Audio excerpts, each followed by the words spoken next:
Valencia disfrutó de una completa noche de fiesta. Una fiesta cultural y musical por toda la ciudad en esa mágica y espectacular Gran Nit de Juliol.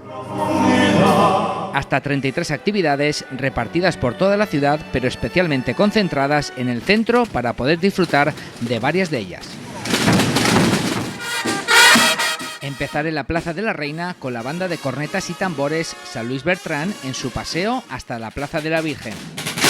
Disfrutar de un cuarteto de cuerda en la maravillosa Plaza Redonda. O saborear el canto del coro de antiguos alumnos del Colegio Marni en el mismo hemiciclo del Ayuntamiento antes de que caiga la noche. También actividades para los más pequeños, como el teatro infantil en la Plaza de la Almoina o el gabinete de curiosidades del Gran Fele, que aparcó su magia en la misma plaza del Ayuntamiento. Cae la noche, manda la luna y la cultura y música sigue en Valencia. Preciosas las voces del bello canto sonando en la Plaza de la Virgen.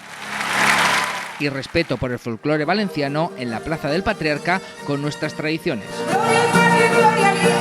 Actuaciones especiales como Floten Tecles interpretando en un piano suspendido en el aire en la Plaza del Ayuntamiento antes de tomarse un pequeño descanso y disfrutar del desfile de color en la calle de la Paz, tambores, fuego y dragones para que Valencia siga viviendo y disfrutando en la calle.